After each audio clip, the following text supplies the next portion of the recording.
아침에 샤워하고 얼굴 크림에 선크림까지 꼼꼼하게 발랐습니다. 분명 집에서 나올 때만 해도 괜찮았어요. 그런데 출근해서 점심시간대쯤 되면 코는 번들거리고 이마는 반질반질하고 모공은 더 커 보이고 뭔가 전체적으로 얼굴이 지저분해 보입니다.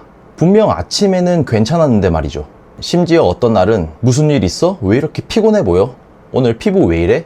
이런 말을 듣기도 합니다. 실제로 제가 들은 말입니다. 그런데 더 억울한 건 사실 저는 나름대로 관리를 했단 말이죠. 분명 피부에 신경을 쓰고 있긴 한데 왜 오후만 되면 우리 얼굴이 무너지는 걸까요? 오늘은 바로 이 이야기를 해보려고 합니다. 오늘 알려드릴 내용을 끝까지 보시면 왜 어떤 사람은 오후에도 깔끔해 보이고 또 어떤 사람은 점심만 지나면 얼굴이 무너지는지 그 이유를 아실 겁니다. 그리고 그 차이를 만드는 가장 중요한 습관까지 알려드리겠습니다.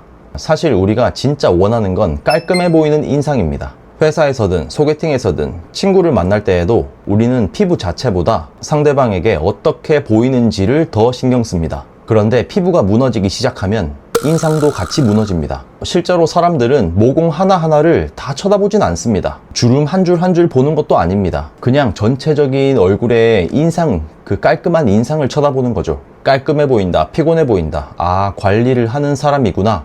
얘는 관리를 아예 안 하는구나. 이렇게 본단 말이죠. 문제는 오후가 되면 피부 상태가 이 인상을 크게 바꾼다는 겁니다.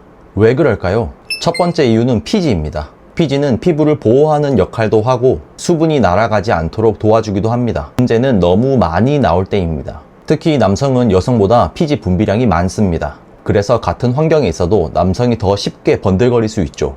여기에 더운 날씨, 스트레스, 수면 부족, 잦은 당 섭취까지 겹치면 피지 분비는 더 늘어날 수 있습니다. 그래서 우리가 깨끗한 인상을 유지하기 위해서는 피지 관리를 꼭 해줘야 됩니다. 얼굴의 피지 분비샘을 조절해 줄 수 있는 나이아시나마이드 세럼을 꼭 챙겨 발라보세요. 확실히 결과가 다릅니다. 두 번째 이유는 선크림의 유지력입니다. 많은 분들이 SPF 50, PA, 1풀, 2풀, 3풀 이런 거를 중요하게 생각하시는데 훨씬 더 중요한 거는 이 선크림이 얼마나 유지되느냐입니다. 저는 실제로 현장에서 일을 많이 하는데 요즘같이 더운 날엔 출근하면서 땀 흘리고 또 습관처럼 얼굴 이렇게 한 번씩 만지고 밖에 점심 먹으러 왔다 갔다 하면서 선크림은 조금씩 무너질 수 있습니다. 그래서 어떤 선크림을 바르냐가 굉장히 중요한 거죠. 특히 땀이 많거나 피지 분비가 많은 저 같은 사람은 선크림이 더 빠르게 무너질 수 있습니다. 그러면 피부 표면은 더 지저분해 보이고 모공도 더 부각돼 보일 수 있습니다. 그래서 선크림을 바를 때 제대로 바르는 것이 정말 중요합니다. 세 번째 이유는 잘못된 대응입니다. 오후에 번들거리기 시작한다고 기름종이부터 찾는 분들이 많은데 물론 급한 상황에는 도움이 됩니다. 하지만 하루에도 여러 번 강하게 유분기를 제거하게 되면은 피부는 오히려 유분이 부족하구나 라고 생각해서 더 많은 피지를 분비하게 됩니다. 그래서 기름종이로 제거하고 더 많이 분비되고 또 제거하고 이거 악순환의 반복이 되는 거죠. 그렇다면 어떻게 해야 할까요? 첫 번째, 수면을 꼭 챙기셔야 됩니다. 많은 분들이 피부 관리한다고 피부과 시술, 그 다음 비싼 화장품을 여러 개 많이 삽니다. 근데 밤 늦게까지 TV 보고 핸드폰, SNS 하다가 잠을 설치고 수면 부족하면은 다 아무 의미 없습니다.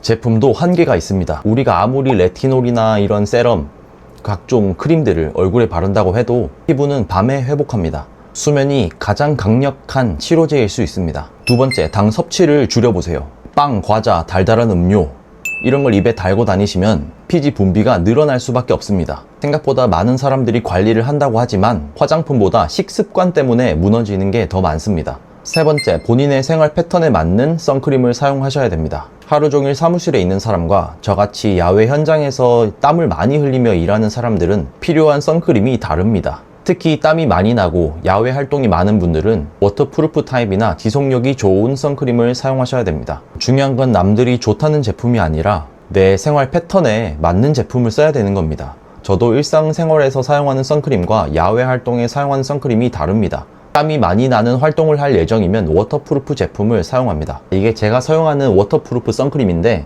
새로 나왔습니다. 이게 지속력이 정말 좋거든요. 땀이 나도 쉽게 무너지지가 않습니다. 여러분, 피부가 좋아 보이는 사람들의 공통점은 내 생활 패턴에 맞게 제품을 사용할 줄 압니다. 그런 사람들이 오후에도 저녁에도 깔끔한 인상을 유지합니다. 결국 우리들의 목표는 건강한 피부, 그리고 좋은 인상을 만드는 것이어야 됩니다. 그리고 그 인상은 거창한 시술이나 화장품이 아니라 매일 반복하는 작은 습관에서 만들어집니다. 지금 여러분의 피부가 마음에 들지 않아도 괜찮습니다. 저같이 온갖 트러블과 문제가 많은 피부도 충분히 작은 습관들을 개선함으로써 평범한 남자들이 더 자신감 있는 모습으로 바뀌고 스스로 더 아끼게 되는 과정을 담으려고 만든 채널입니다. 그 과정들이 궁금하시다면 구독하시고 다음 영상에서 또 찾아뵙겠습니다. 보남스킨이었습니다. 감사합니다.